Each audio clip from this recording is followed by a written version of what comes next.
Josh Liston from On the Bubble podcast, an oral history of television fandom, part of the Gunna Geek Network, just like the show you're checking out now. Shows on the network are individually owned and opinions expressed may not reflect others. Find other awesome geeky shows at GunnaGeekNetwork.com. This is the official GunnaGeek.com show. Each week, we run down the latest news and happenings in the world of geek.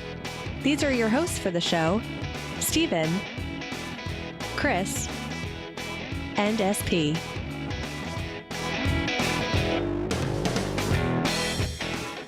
Welcome to an all-new episode of the official GunnaGeek.com show. I am Steven John Drew, and with me, of course, is Chris Farrell. Howdy, folks. I'm also pleased to say that you don't know who he is. Well, actually, that's not true, because he's the star of the show. He's SP. I'm so glad you're sticking to your contract. So glad that... Oh, gosh, hold on. What's going on? What's going on? Something break on your end?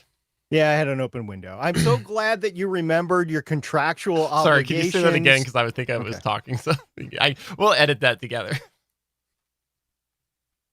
I'm so glad that you remembered your contractual obligations to say that I am the star of the show, where I'm really not, but it's in the contract and we got to abide by the contract. The contract is there for a reason, which doesn't exist, actually. But yes, we're here to talk about geeky things. And if you didn't know this, we're part of the Gunna Geek Network. The Gunna Geek Network has a bunch of amazing geeky content on there. You should check that out at GunnaGeek.com. I think we should just get into the news this week. Let's just do it right now. Nope.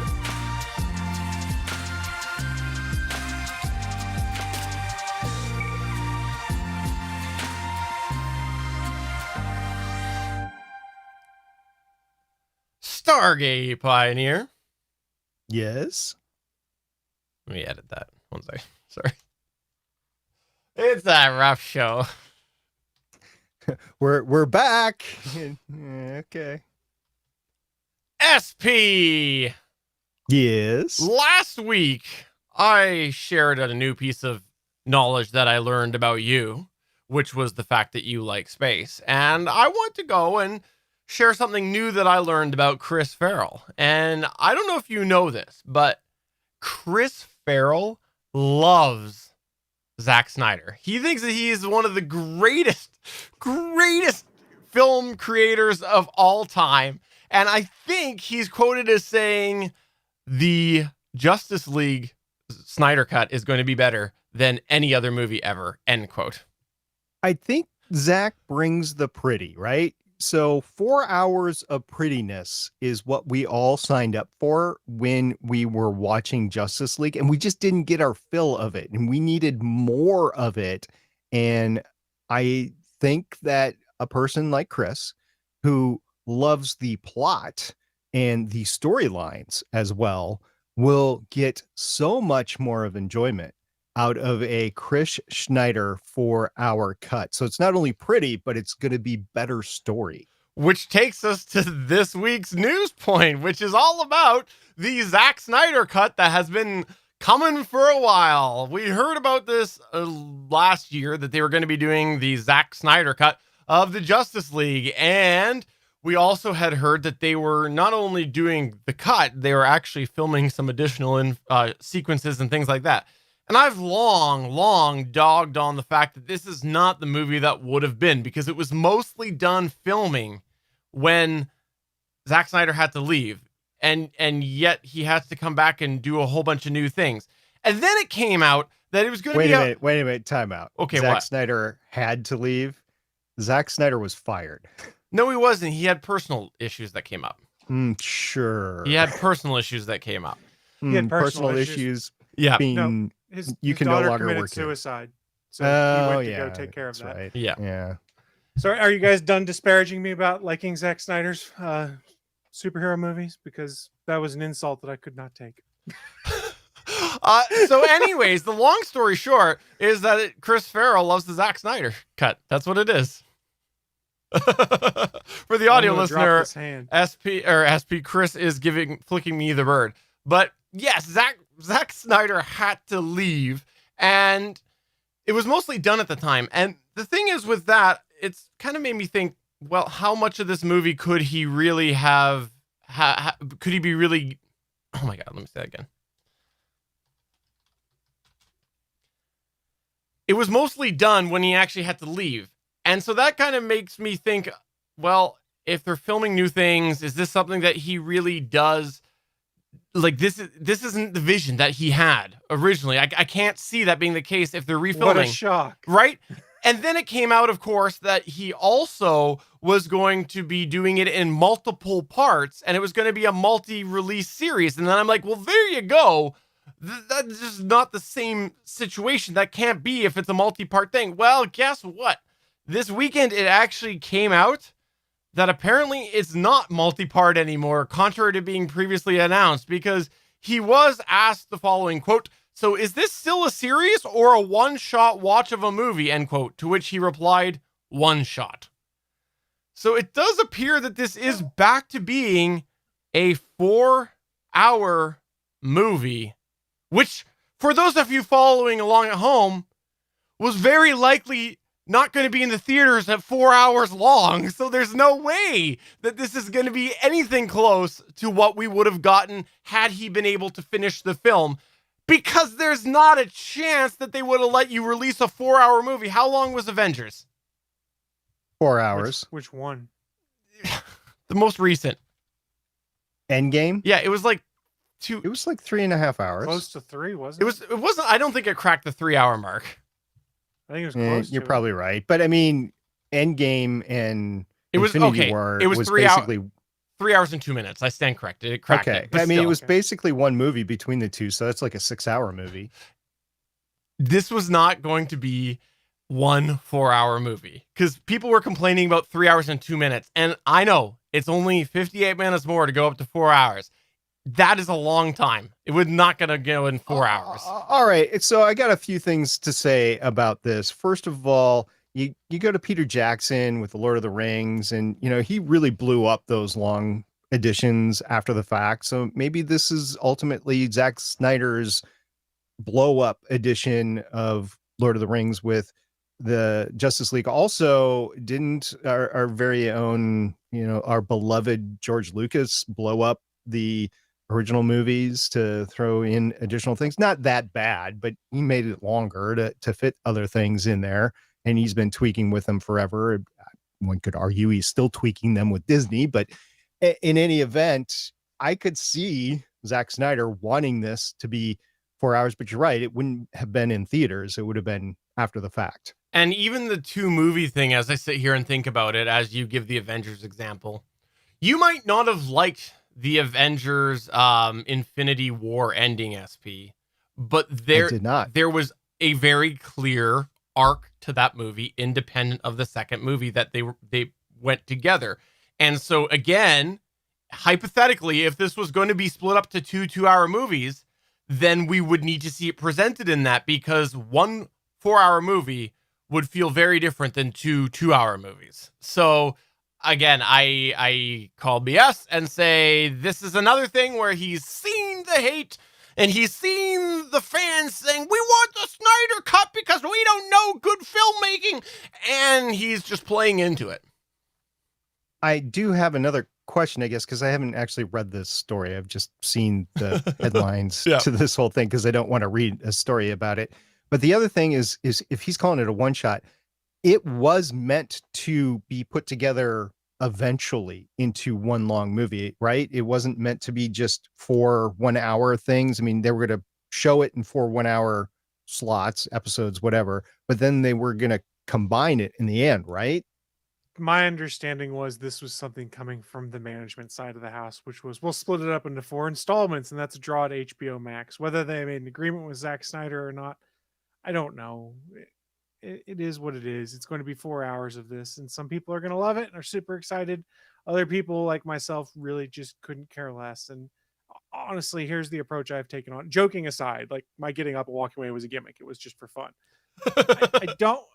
I don't care one way or another anymore. I don't have the energy to get upset about the Snyder Cut fanboys winning because they whined for years. I don't have the energy to be excited for it because it's a road to nowhere. If you've seen all of the conversation from the folks that are heading up the DC universe at this point in time, they basically said, "Yeah, we have no plans to do anything else with Zack Snyder's Justice League universe when this is done." So it's a one-off that's going to basically show all the seeds he was supposedly going to plant for the grim dark version of the DC universe that he was making, and it's going to lead nowhere. So, okay, great, you're getting this movie, this definitive cut of what it was supposed to be, but it doesn't matter because none of that stuff is going to happen going forward. I don't think I have the energy to care because it doesn't mean anything in the grand scheme of things. It's an Elseworld tale at this point. If it is a one shot and you watch it on your computer and you use a program to speed up the playback, you could watch it at 2 times speed and it still is only going to take 2 hours. That's true. That's a very astute observation. Look, I've had my concerns over the Snyder cut of things, not necessarily because I feel like Zack Snyder shouldn't get a chance to potentially finish his film because the circumstances were tragic why he didn't get to do what he wanted to do. But they moved on. Everyone agreed. They moved on, did other stuff, finished it a different way. And then you had a bunch of people whine and cry about it on the internet for years. And they caved and decided, oh, we're going to release the Snyder cut now, which I think sets a terrible precedent. What's going to happen now? People whine and cry because they don't like one of the Star Wars. Hey, I was one of those ones that whined and cried about some of the sequel trilogy stuff because I didn't like it. But I wasn't sitting there going, remake it or release the Colin Trevorrow version of Episode 9, not the J.J. Abrams one. Or remember that ridiculous release the JJ cut hashtag that was going around too, because they believed that much like Zack Snyder, JJ left a bunch of stuff on the film room floor that would have made that movie good. No, this is just a bunch of people, and some had pure intentions, but a bunch of people that bitched, moaned, cried on the internet, made fools of themselves, and won in the end. And that's what really annoys me the most about this is the negative aspects of this release, the Snyder Cut format or movement, excuse me, that won. And now they're going to be like, ha ha, we trolled, we won, we got this. And now they're going to expect more of it going forward. And it's just how this works. If you don't like how a movie comes out or a comic works out, it is what it is. You wait until they wreck on it and then you're good to go. Yeah. Can I just say though that if we're going to direct our efforts towards changing a movie and the end of the movie, I think that we've missed the opportunity here. I personally did not like how Titanic ended. I think that it would have been a lot better if the ship had survived. There you go. Or the door held 2 people. I'll never let go. Shove. So Chris, I have an honest question, and I know our listeners are going to have this question. Sure. A lot of people didn't like the DC universe for a lot of different reasons. I mean, I know we're still in it because we just had Wonder Woman 84 come out, which is technically part of the same universe. But if you wanted to fix it after, or yeah, let's go after Justice League. If you wanted to fix the DC EU, if that's what we're going to call it, after Justice League, what would you have done differently? And what would you do that hasn't been done yet to fix the DC EU? Embrace the aspects that worked, like Shazam. I thought was delightful. It was great. They realized you don't have to try and make a grim, dark superhero movie. And this has always been my problem. And I'm not trying to take a shot at Zack Snyder, but this is how I feel about him as a filmmaker. He makes pretty movies, but not good. And they're always grim, dark. And Superman, the big blue Boy Scout, he's not a grim, dark character. So I've had problems with, since Man of Steel, with his approach towards the DC universe. And say what you want about Joss Whedon, he gets Superman. Like the Superman we get, you can tell what was written by Joss Whedon and what was written by Zack Snyder's team in Justice League. There's cognitive dissonance there because you look at it and you're like, this is the big blue Boy Scout, and this is me sad, Martha kind of thing. I mean, and I'm oversimplifying, but I feel like they tried. I think that was the essence of the movie. I mean, in all seriousness, though, I think they tried too hard to try and embrace the grim, dark aspect because that's what we got in Chris Nolan's Batman movie. Right. Like, okay, let's apply that to Superman. Well, Superman's not the character you do that with because Superman's all about hope, making people want to be better. The strongest man in the world doing everything he can to try and help the little man and can't always do everything right. There's so many things I just don't think he ever got about Superman other than the fact that he's incredibly powerful. And I think that set them off on the wrong foot. And I think if you want to take one of the big 3 and feature them, I think Patty Jenkins did a great job with Wonder Woman. Now, Yes. Act 3, we can all say fell apart a little bit, and she pretty much said that was interference on high that caused Act 3 to go how it did. And to be fair, I haven't seen Wonder Woman 84 yet, but I think Patty Jenkins has a really good understanding of Diana Prince and has established a really good rapport with Gal Gadot in how to portray that character on the big screen. And again, was Wonder Woman grimdark? No, there were dark elements, sure, but they embraced the fact that Diana is an icon. People look up to her, people gravitate to her because of the inherent goodness that she is, wanting to do right and things like that. And that's kind of what you have to do. And we'll compare Marvel to DC because there's comparisons that can be made there. Marvel, look at everything in the MCU. Did they ever really lean super hard into grimdark? No, they had dark moments, Bucky killing Tony's parents, things like that, people dying on screen in painful, horrific ways. Yes, but they never made it all about, oh, we're going to have these muted dark palettes and everyone's sad and angsty, because I don't know that that necessarily works very well for these superheroes that we've established, because that's not what you expect when you talk about Superman, Captain America, Spider-Man, things like that. If you want to make superheroes like that, make your own superheroes like that, or go to a product that has superheroes of that type and do it, versus trying to force Clark Kent, Kal-El into a mold that doesn't fit. I was gonna say Batman is great for brooding. There you go. Yes. In Batman, you can get away with grimdark because of the nature of it. Because let's look at all the Batman movies we've had. Yeah. The Burton movies, they were gothic dark. Mhm. And they were fun, and it worked. The Schumacher ones, you had amazing number one film creation of all time. So Batman Forever, I think, would be a lot better if they put the cutout they wanted to, but that's neither here nor there. But it was a different feel, and there were dark elements, but they made it more fun and lighthearted. But then you go in and pivot into the Nolan Batman movies, and you could argue those movies aren't necessarily a Batman movie. They're a movie about Bruce Wayne, and then more importantly, the surrounding characters around him when you get to the two sequels. The Joker is the main character of The Dark Knight.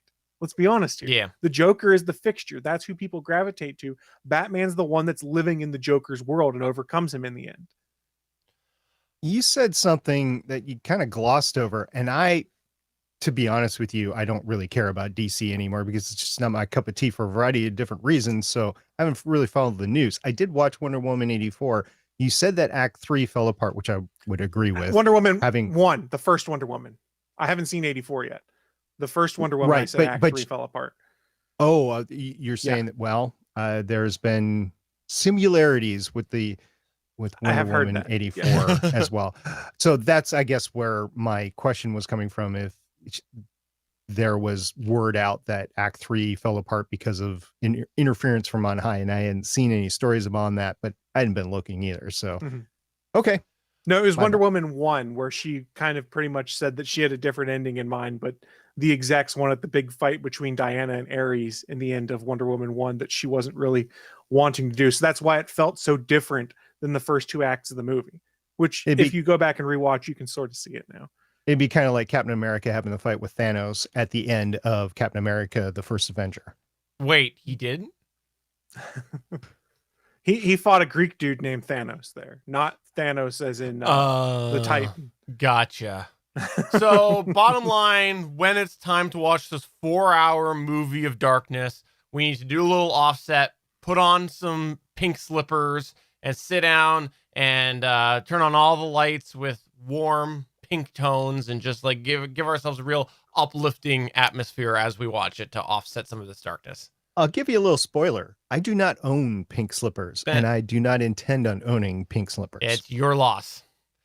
Speaking of loss, let's talk about Cyberpunk. What's going on over there in Cyberpunk world this time? So I know I talked about CD Projekt Red's Cyberpunk 2077 a little bit last time, but we had a really good news article come out from Bloomberg written by Jason Schreier, who you might know from Kotaku and other former video game blogs and things like that. He has been pretty on top of the development cycle for CD Projekt Red's game. And I kind of want to bring up some of the stuff that came up in that article because I think it's relevant to a shift we've started to see in the video game industry as a whole. And side note right now, Cyberpunk 2077 is on sale for $30 on Xbox and PlayStation 4. It's been out less than a month, and I'm sitting here going, holy crap, price dropped real fast. And when people started not liking the game. That being said, I've put 68 hours into the game, beaten it, and I had a good enough time, but I can understand why some people didn't. So let's talk about Jason's article that was posted on Bloomberg. He spoke to close to 20 different developers, both current employees and developers that have moved on from the company, CD Projekt Red, and revealed that they kind of revealed what their time was like working on Cyberpunk 2077, how chaotic the process was behind closed doors. And probably what the biggest bombshell was is they revealed that the impressive demo we saw at E3 in 2018, which was really cool, got a lot of hype. I think it had something like 28 million views on YouTube last I checked. Yeah, it was fake. And development on the game didn't actually begin until 2016, despite them announcing it back in 2012. Yeah. So according to Bloomberg's article, the development process for Cyberpunk 2077 leading up to the video we saw was marred by unchecked ambition, poor planning, and technical shortcomings. So what was the major downfall?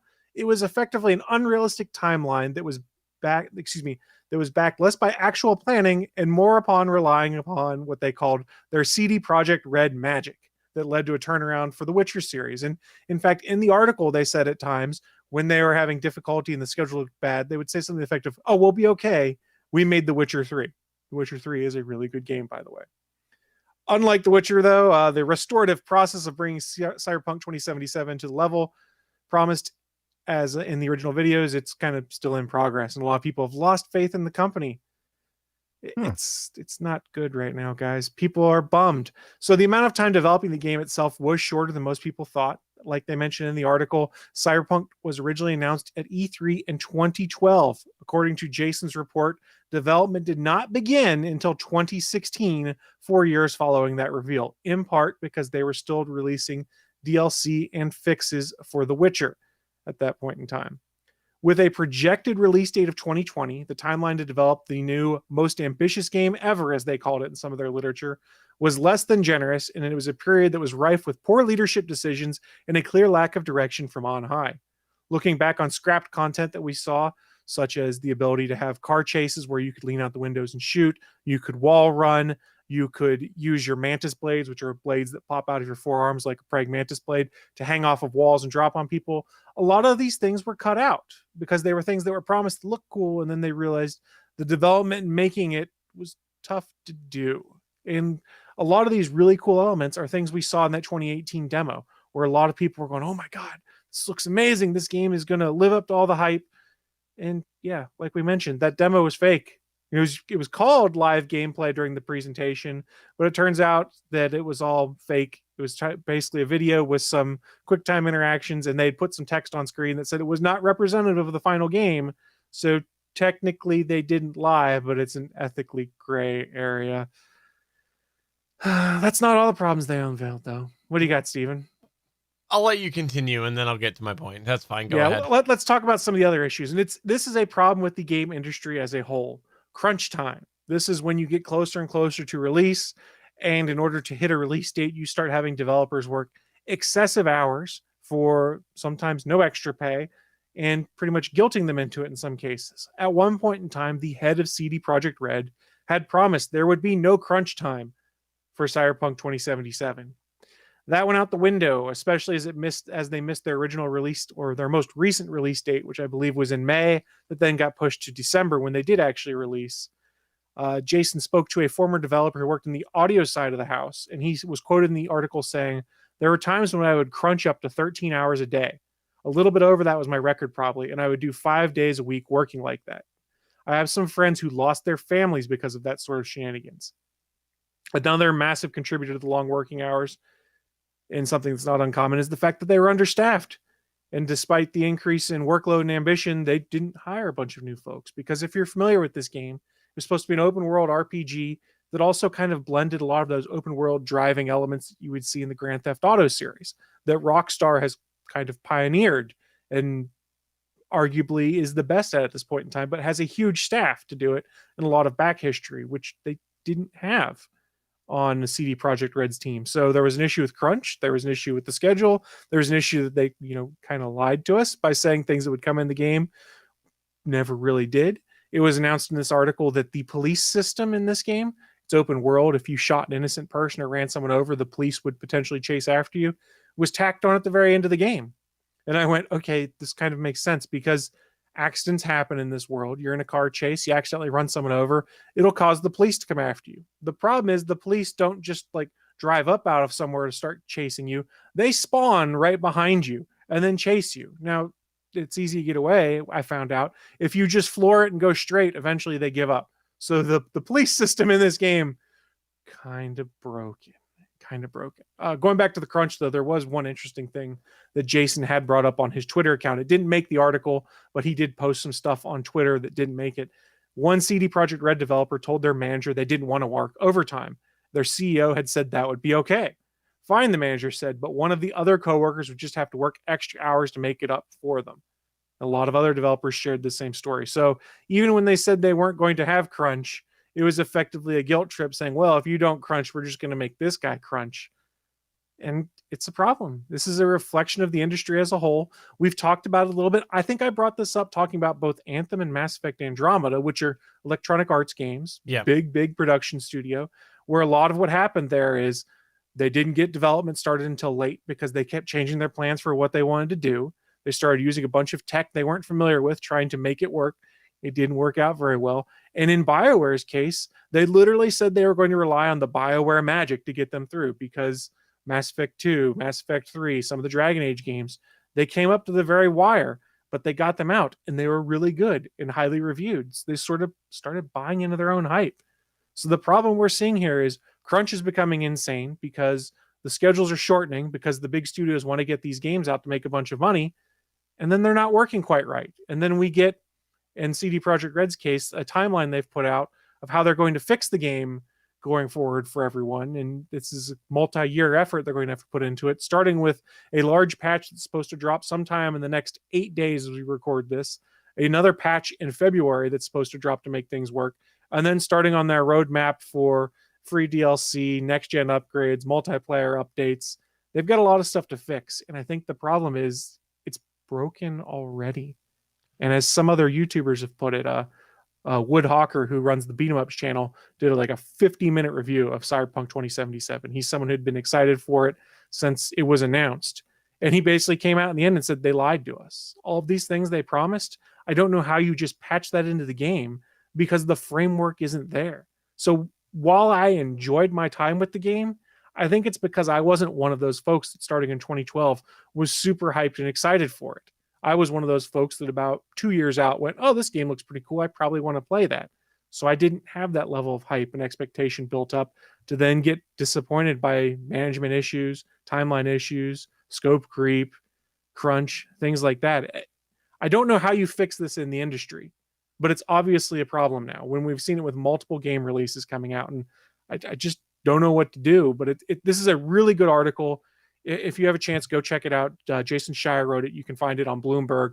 The only thing I would mention to you is Bloomberg only lets you read 4 free articles a month. I'm already out of my 4 free articles because I've read a lot of his content and went, maybe I should pay for Bloomberg content now because I'm really enjoying Jason's work.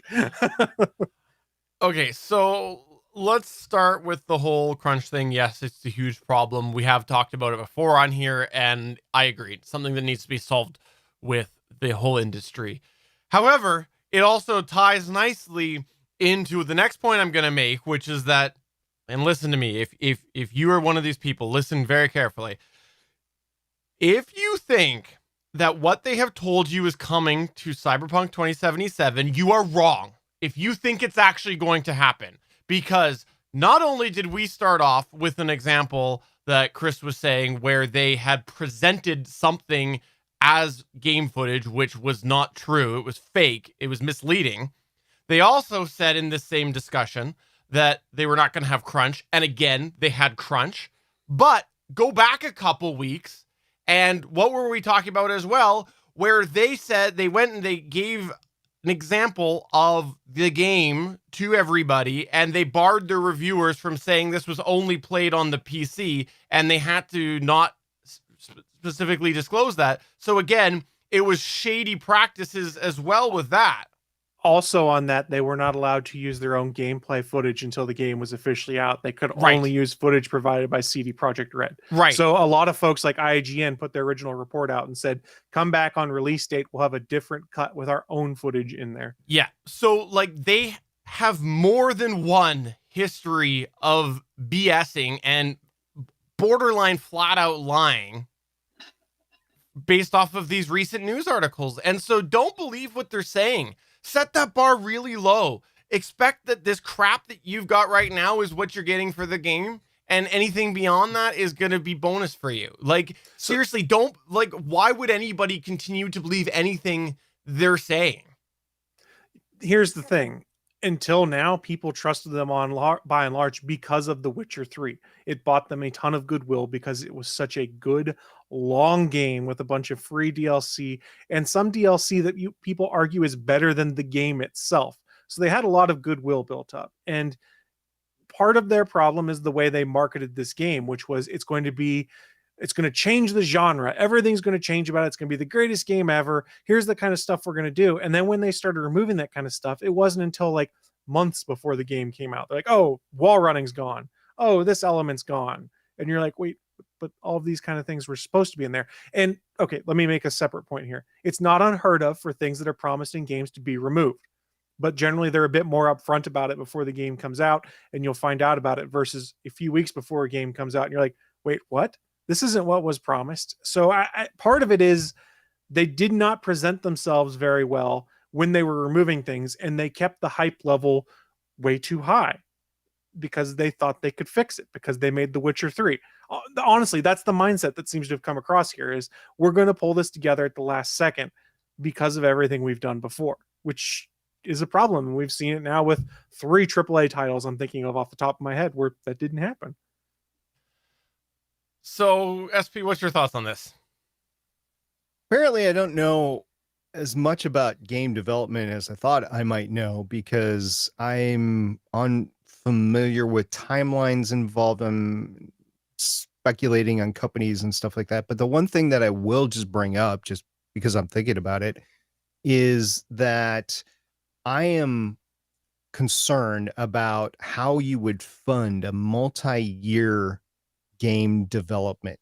A lot of the venture capitalist funds or even R&D funds of existing companies, they don't really project past 1 year, let alone 2 years. And then if you have a game that needs to really be figured out over the course of 3, 4, 5 years, that is a long R&D tail. And I'm not sure how you get the financing for that. Vaporware. Apparently. So because of that, is it really possible to make games in that sort of timeline, or is this whole crunch time thing, it's just a factor of the industry that's never going to go away?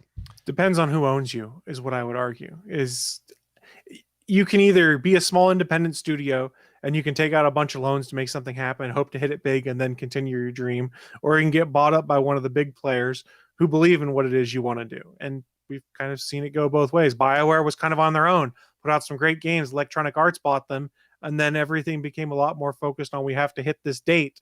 Consequences be damned. We can fix it later if we need to. It's a tough business, and crunch has become acceptable because we want to play games. And honestly, the only way to combat crunch, which isn't going to work, would be to be like, no, I'm not going to buy that game. Yeah. You know, it's one of those probably business practices that unfortunately are being adopted, but at some point, you know, there's something that is that catalyst for change, because I don't know. Like, I don't think I can get behind the concept of accepting that this is okay because that's what the business demands. It's not fair to people. So I think part of the reason why this one hits so hard is this was thought to be the exception based off the way they were announcing it. They'd started work in 2012 on it. The head of CD Projekt Red had promised no crunch time and things like that for years in the way they built up and spun how they were going to do this.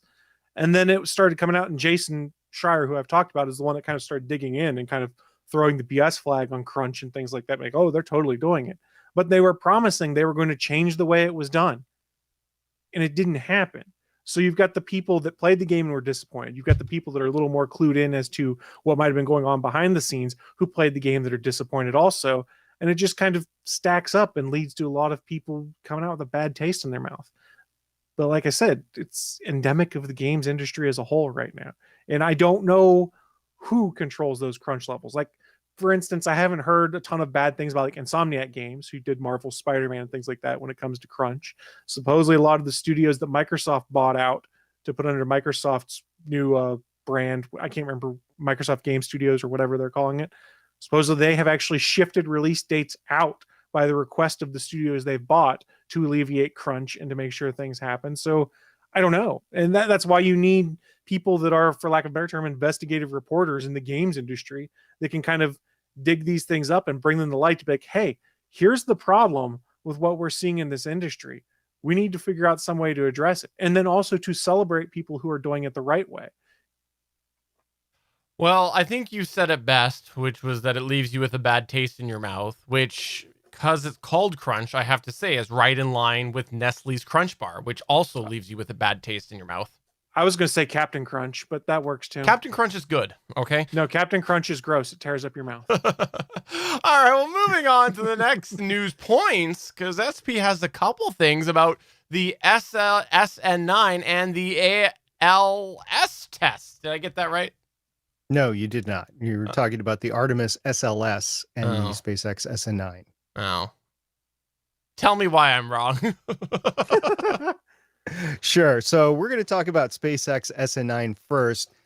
Last week, I talked about what was going on with both of these rockets, and Starship SN9 serial number 9 prototype, I was speculating might launch, but I also speculated that there might be some test fires. So here's what happened. We didn't get an SN9 launch this past week.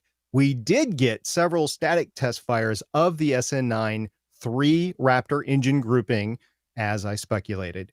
On Wednesday, January 13th, 2021, SpaceX performed not 1, not 2, but 3 static test fires of SN9 in just one day.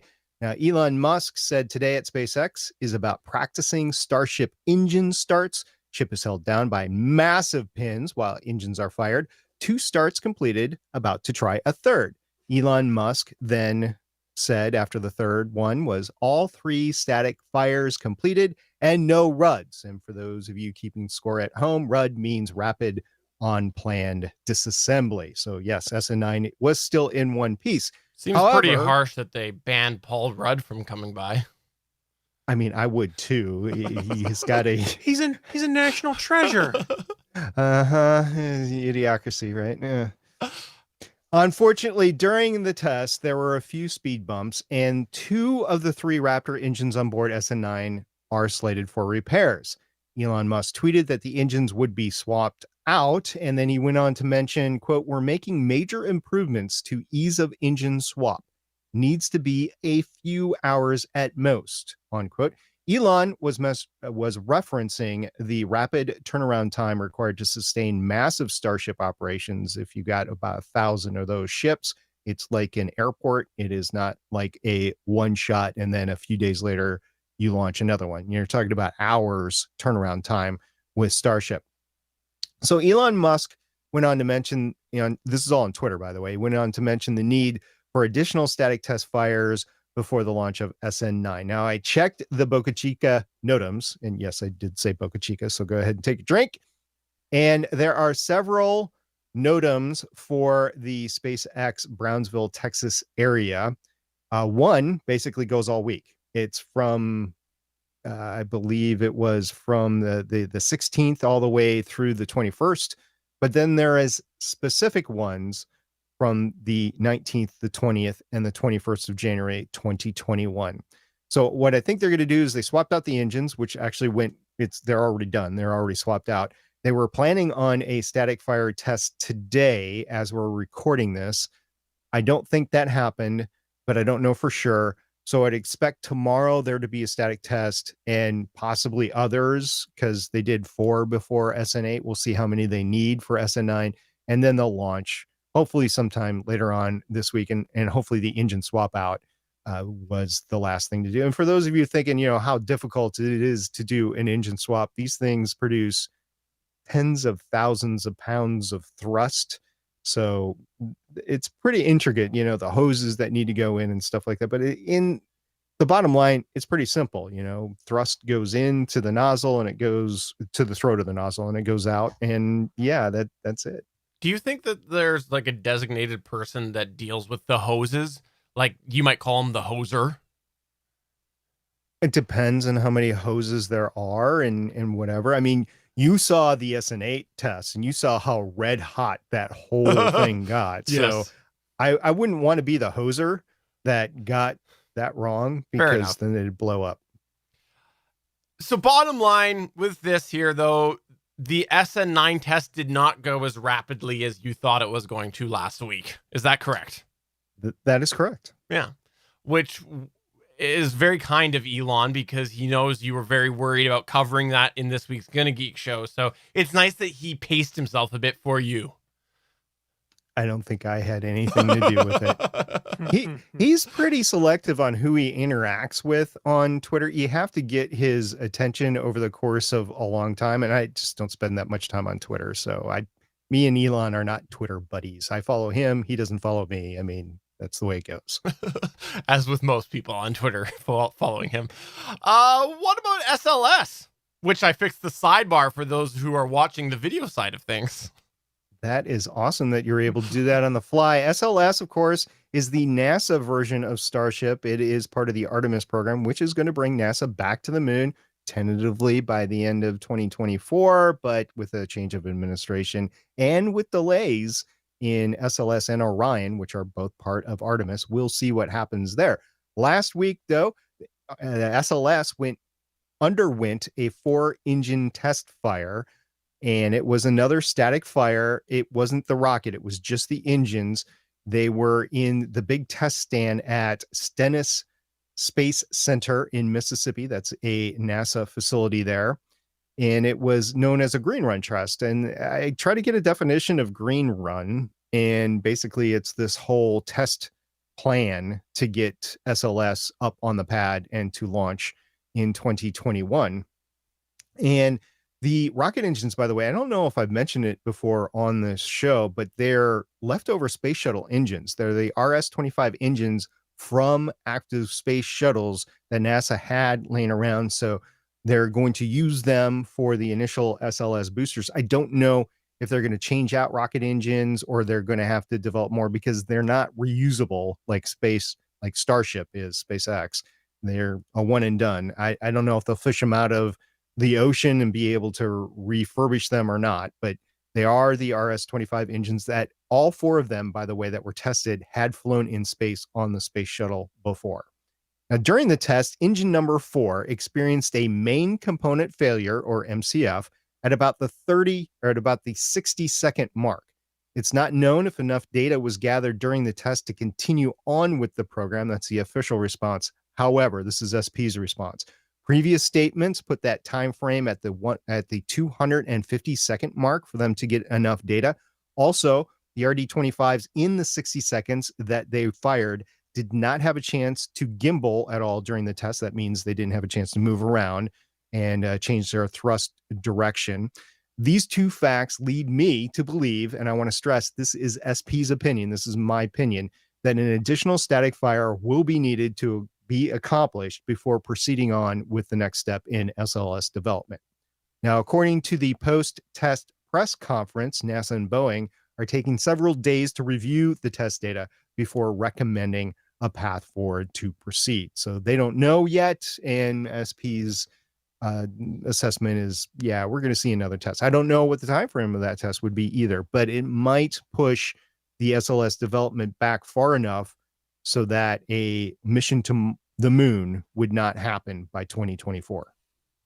First off, RD-25, that's R2-D2's cousin. Is that correct? Kind of looks like R2-D2. There's no blue, but there's a dome, and he's got R2-D2 has got those rockets that come out of his side arms and stuff. Second, Boeing having issues. Shocked am I. Hey, they got that 737 back in the air. In some places in the world. It's flying internationally. In some places in the world.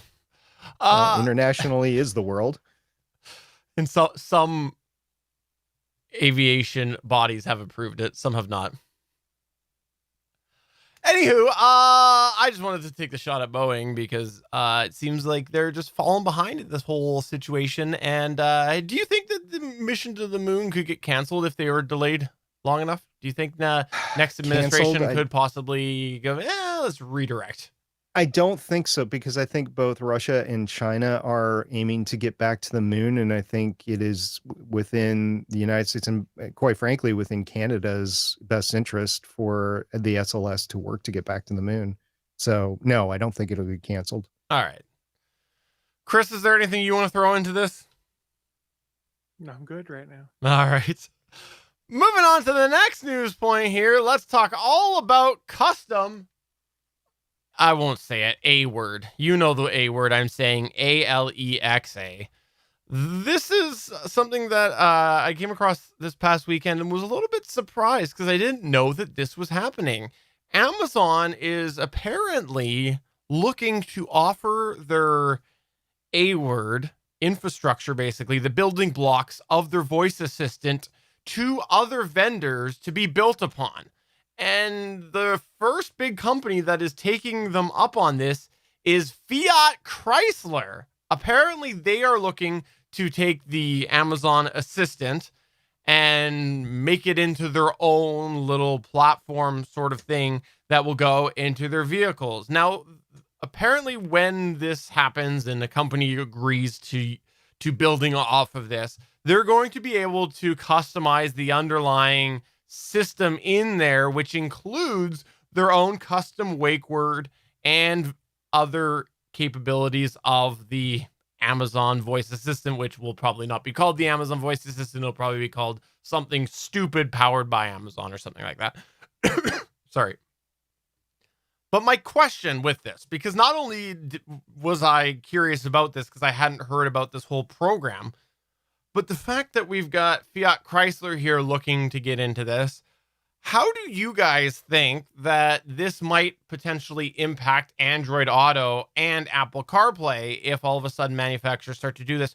Or the reverse, what do you think that Apple CarPlay or Android Auto might have on this sort of concept of companies getting back into their own voice assistant in their cars and things like that? Because I felt like we were past that and our ship had sailed on that, and it was more accepting like people will just use their phones. But I'm kind of curious, what do you think about this whole potential of an established voice assistant that works like the Amazon A word being put into vehicles like this, but with a makeover? Well, we're already seeing it. But so this this is though different because again, this is technically a unique product built on Amazon, so it's back to a third-party integration, or a manufacturer's unique, not a third-party, a manufacturer's so they're just basically using API calls to do what they want. They build their own software to hook in. Yes, and on the front, it will be a different product, is what I'm reading about this. You know how terrible head units are in pretty much any car, and why everyone uses Android Auto or Apple CarPlay, because they're pretty much garbage. Now, I'm more intrigued by, are you familiar with the Google Automotive that's out there that is on like the Polestar 2 vehicle now, which is a Google vehicle OS that they have developed? The only Polestar I know is You Guys in My Dreams. No, not going to touch that. Continue. Definitely not going to touch that pole. It's not like my assistant accidentally triggered when I said the G word there and I was hitting the mute button until it was done talking. It's not like that at all. So okay. So basically you think that this is a silly thing? Is that what you're saying? Because you just took the shot against the car companies. Okay. From a Fiat Chrysler perspective, I think it's an interesting way to try and make their head units be better. Because a customer complaint that is generally across the board is, if you're a Ford driver, oh, Ford Sync software sucks. If you're a Subaru driver, oh, the new touchscreen, the OS that runs it sucks. I always use my phone's automotive equivalent. So if they're able to build something that can leverage Amazon's capabilities, but not be terrible, that they can update in a timely manner, I think that's great. But I don't think it's going to be as easy for them to keep updated, because whatever they're building is not just a smart assistant. It also has to control, say, HVAC and all these other things in the car. And I think that's where the hooks become problematic. And that's where I think the approach we're seeing with the Google's automotive approach, which is they have a whole OS that you can integrate that can run all of these things in your car. And if you haven't seen it yet, go check out on YouTube some of the videos on the Polestar 2, which is an electric vehicle that is made in China by a subsidiary of Volvo, I believe it is. It runs that Google Automotive OS on board, where they pretty much say, okay, here you hook all of these things into it and it'll do it for you. So they hook in the HVAC controls and it's all controlled through that. I tend to be a bit more interested in that than I would be in someone building their own stuff to then hook into Amazon's cloud services. Because again, that's also going to rely on outside connectivity to make that happen. Well, that's the next part I was going to bring up here, actually, is because we've seen the A-Word Auto, the Echo Auto, and that depends on the internet. So I'm curious to see where this goes in a vehicle, which will not always have an internet connection. Yes or no? I mean, unless, if it's the sole unit, you can't bank on it, because I know I'm too cheap to pay for internet. But we're starting to get to a place now where some of these folks are looking at how do I make this connected car experience better, which is they might give you the free connectivity to basically run the basics. And if you want to do extra stuff, then you would pay an additional data fee. Because I think Tesla is doing something similar. They have their premium data services now versus everything used to be under one banner. And you don't necessarily have to pay for the premium version to get everything. So I think we might be getting to a point where wireless connectivity is prevalent enough that you don't necessarily have to have your cell phone be that link to reach back out. You could just put a cellular modem in one of these vehicles. Like my car has a cellular modem. I've never turned it on, but it has one. I burned through my data playing one YouTube video and I haven't added any since then. I could have gotten unlimited data in my car for $20 a month. And I was sitting there going, well, if it's fast enough, I could just turn off the data at my house and just have my car hotspotting all the time. SP, what's your thoughts?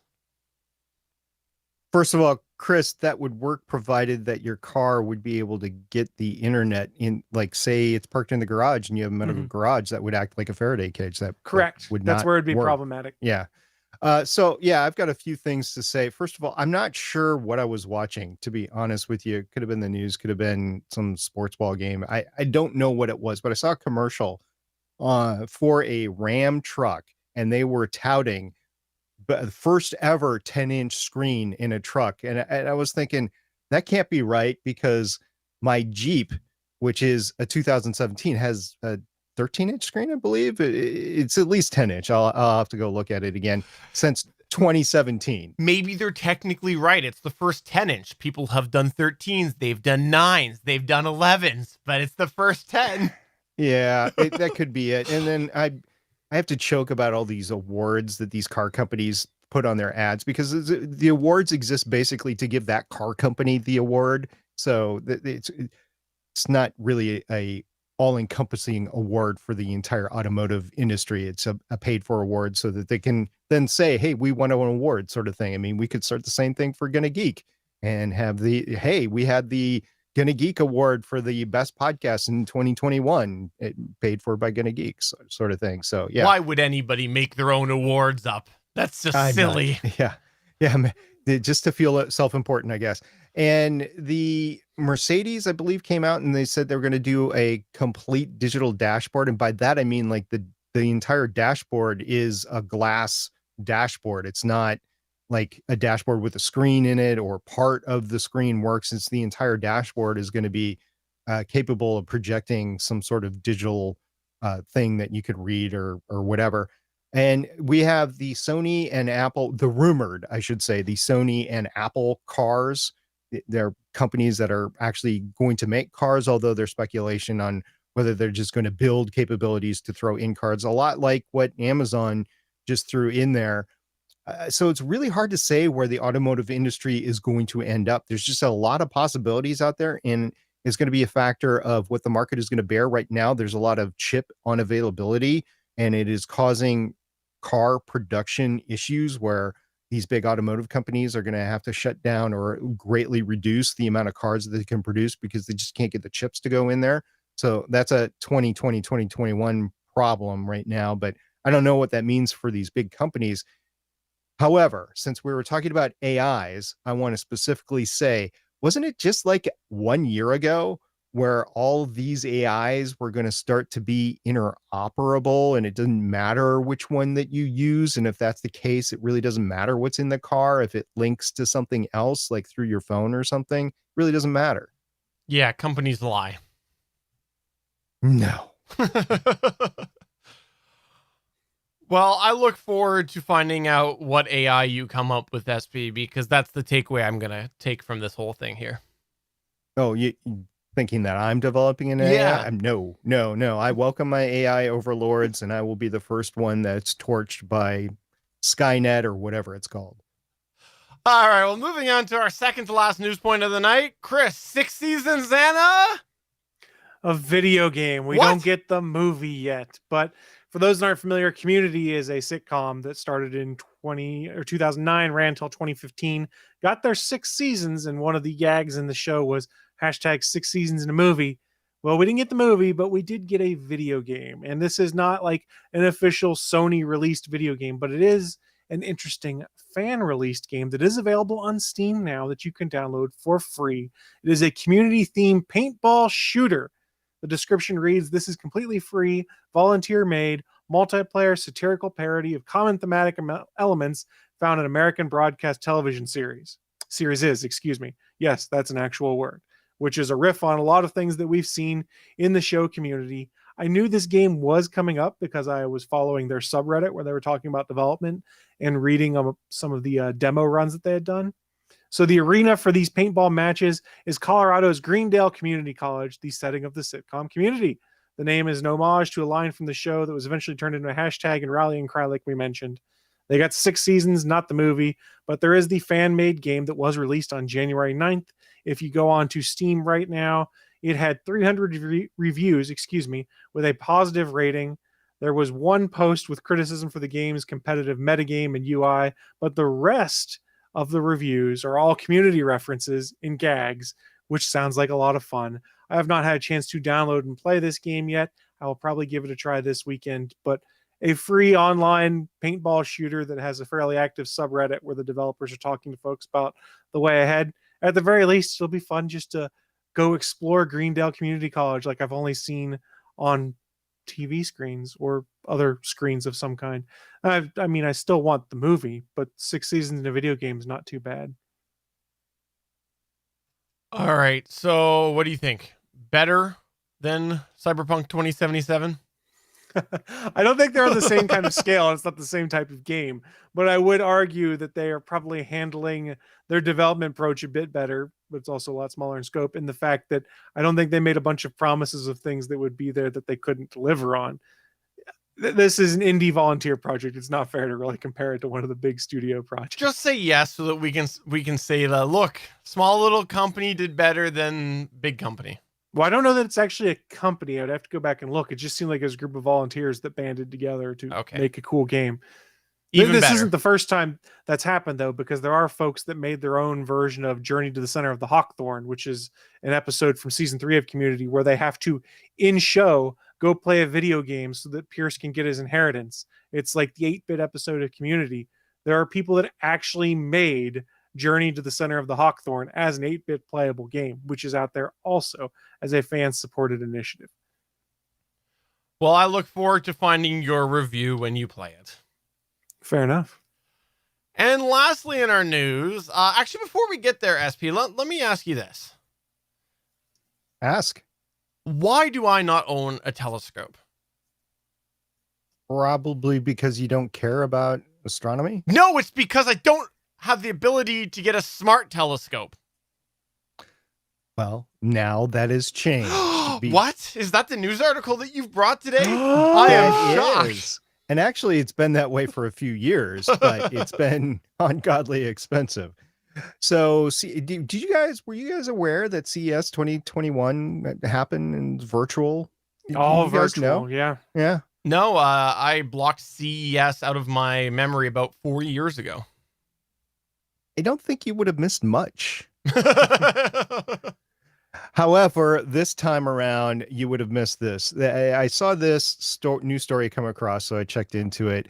And CES has some awards for like best of, and They have best of innovation, and in this particular case, it was best of innovation for digital imaging or photography. It ended up being this really cool smart telescope. Now, there was a bigger brother of this smart telescope that was out a few years ago, but now they've made it in the realm of affordability for the average person that buys $1,000 worth of things like drones and metal detectors and people that are interested in EV vehicles with all digital assistants and glass cockpits and personal telescopes now too. So that's pretty good. Before the holidays, I mentioned a few telescopes and buying guides, both in our Discord server, and I believe I mentioned that here on the show to check out. And I check it out every year around the holiday time period because it seems like a good time to buy one. There's a lot of good sales, and it's that time of year where people are thinking about astronomy anywhere. And just for me personally, it's become a hot topic around the office. If there was a water cooler around the office, this would definitely be water cooler talk. But last 6 months or so, there's Question been for you, by the way, before you continue. Yes. So would you be using your telescope to look at the galaxy? So it might be galactic water cooler talk? It could be considered galactic water cooler talk. Okay, cool. I just thought I'd check with you on that. Yes.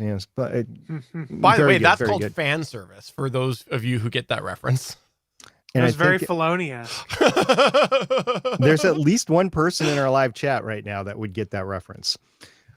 Anyway, over the past 6 months or so, we've been talking about this in relation to low light photography, the cameras in our cell phones, and the apps. We talked about the apps a few weeks ago that you can get on your phones, your iOS phones or your Android phones, and combine that with photography.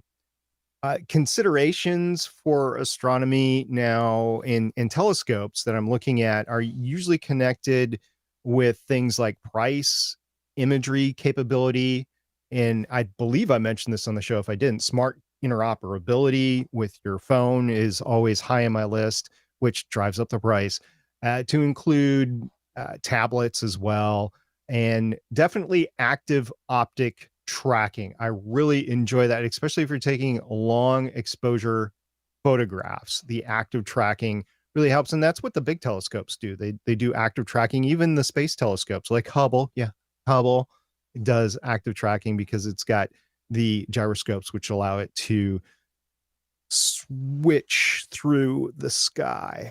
Anyway, a few years ago, Vaonis, which is a French startup company, debuted a very pricey Stellina smart telescope. It was about $4,000. The Stellina, therefore, is outside the price range of most home hobbyists, including me. I'm just not going to spend $4,000 on something like that. But there were many astrology buffs and astronomy buffs that acquired one, and the results have been, pardon my pun here, stellar. They really have been good. If you take a look at any picture that has been taken by the Stellina and that has been posted online, they are phenomenal. And there's a lot of reasons for that, and we'll get into those reasons in a little bit. But a few months ago, Vaonis kickstarted a smaller brother of the Stellina called the Vespera, Vespera, and they took it to the virtual 2021 CES. So they didn't actually take it, but they had it on their website. And you know what? I don't even know how virtual CES is working, but it was part of virtual CES 2021. It won the Best of Innovation Award for digital imaging or photography. It has a price of about $1,500, although I've seen ways that you can get it about $1,000. It becomes slightly more affordable. Now, this telescope, it's portable, it's small, it can definitely fit in a school backpack. It has Bluetooth capability to connect with your phone or your tablet. It can actively track on its own any object in space. It's got a 4-hour battery. It has the best Sony low light sensor that is available on the market today, which is very important when you're looking up at the sky. It uses advanced digital photography combination techniques that we're seeing on the latest iPhones and the Pixels and all the latest phones to make the best image possible. Basically, it takes several different photographs and combines it into one really cool photograph. And To be honest with you, it looks a lot like Eve from Wall-E. Eve. It's impressive, if you ask me, and I definitely want one. And basically, it's got 3 tripod legs that you just stick out. You put it in the ground. You link it up with your phone. You get the GPS coordinates. It takes an image of the sky to make sure it's pointed in the right That's sick. direction. And it just, you say where to point it. And it's got a library of things that you can point it at, and it will just stare at it and give you great photographs. I think this is the future of astronomy, and at least on a personal level, and it's pretty pricey, but gosh, this is something that I definitely go out every night I got a chance to use. So I think it's pretty neat. 2 things on this. Number 1, I think you should remind yourself that you have a semi-successful YouTube channel called Gonna Geek Gear that we all contribute to, that maybe you should try to leverage, because I think it would fit great into our target audience, and maybe you get a sample product. You should reach out to them. I will attempt to reach out to them, yes. Secondly, here's the most important question. Can I use it in the same way that I have used my telescope before, which is to peer on my neighbors? First of all, do you really have a telescope? No, I don't. I was making a joke. Okay.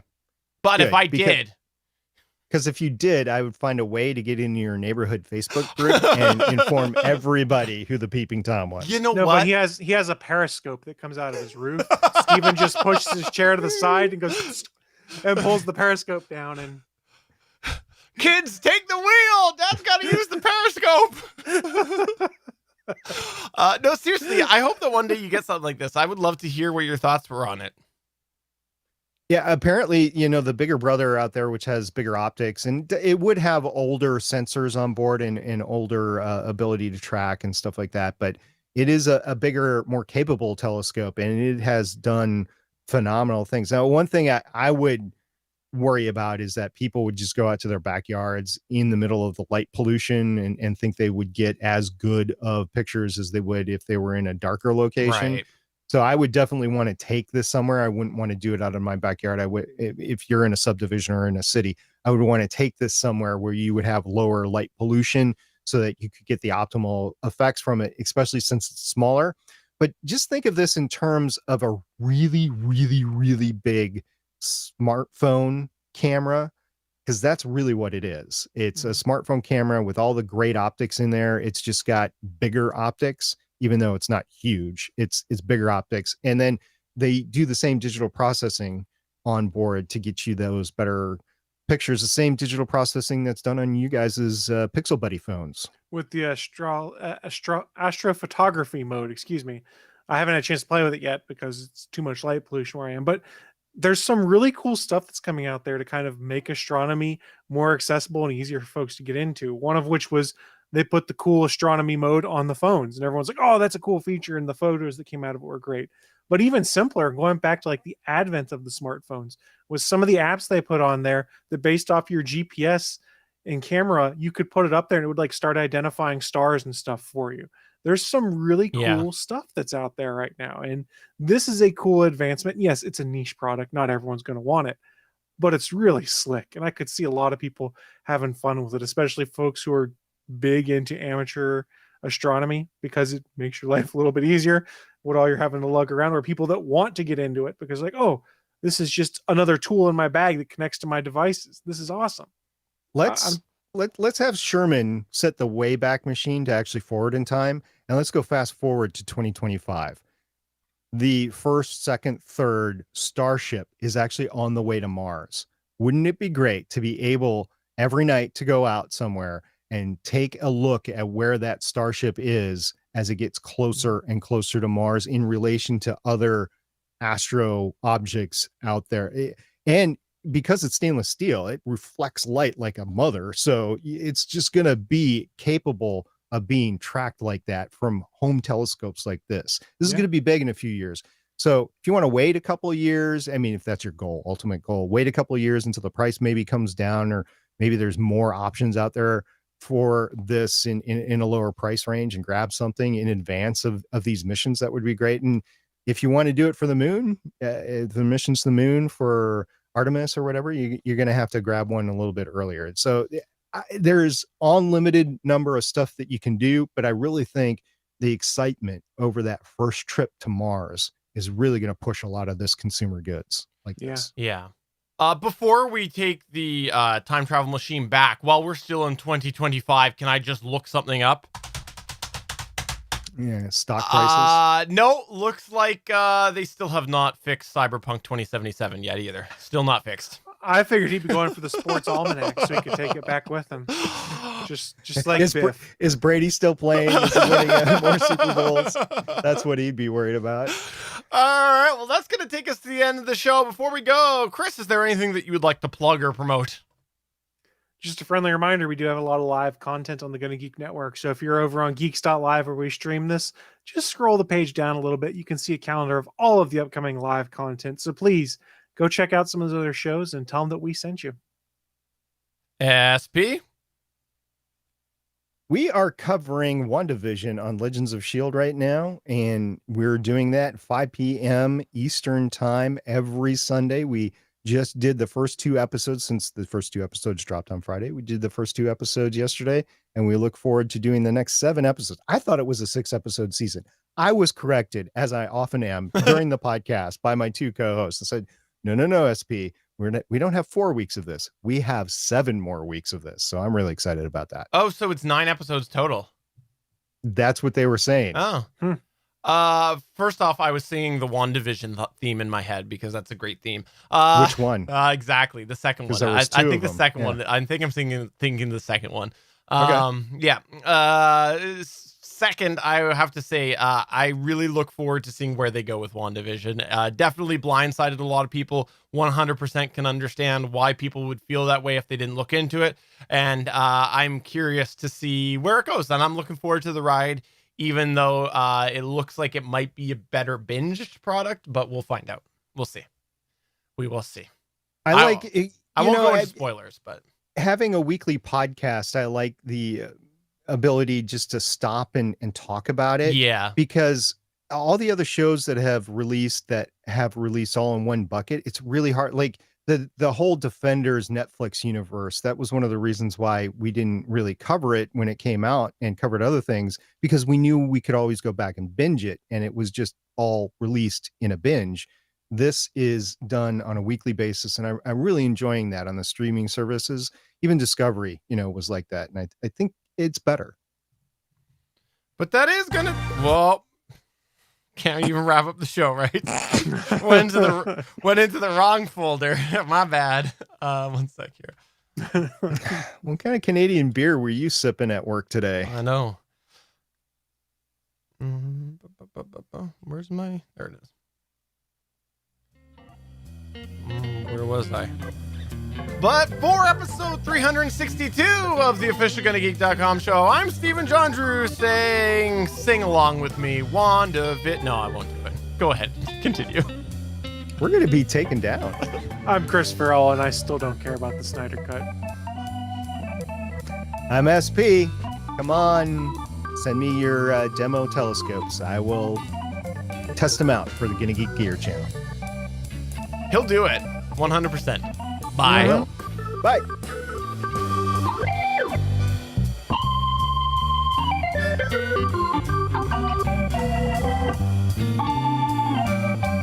Thanks for checking out another episode of the official GonnaGeek.com show. If you like the show, please give us a 5-star review in Apple Podcasts or a thumbs up on YouTube. You can always join us for our live recording sessions, which stream Mondays at 8:45 p.m. Eastern at www.geeks.live. And remember, you can find our full back catalog at GonnaGeek.com/show. If you're itching for more geeky content, check out other shows on GonnaGeekNetwork.com. Voice work was by Emily Prokop of the Story Behind podcast. That's it for this episode. We hope to see you back again next week.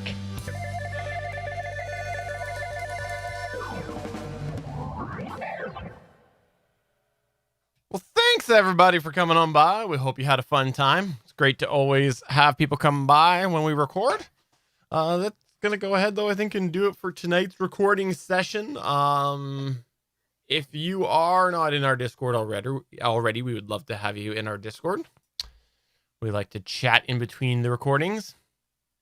And please do check out the guys' other shows. They are fantastic. All Things Good Nerdy and Legends of S.H.I.E.L.D. Yep. I haven't watched Batwoman season premiere yet, by the way. I haven't watched Oh, it any came of out? Batwoman. Yeah, it was Yeah, Sunday. it's on I didn't- Sunday. I did not even know it was out. That's why I how told you about it. far. So I told you about it. I knew you didn't know. Yep. Nope. I did not. You were a little bit upbeat about CW more than I was. Yeah, Did you like it? I haven't watched it yet. Oh, I think so. No, I have not watched it yet. I'm Okay.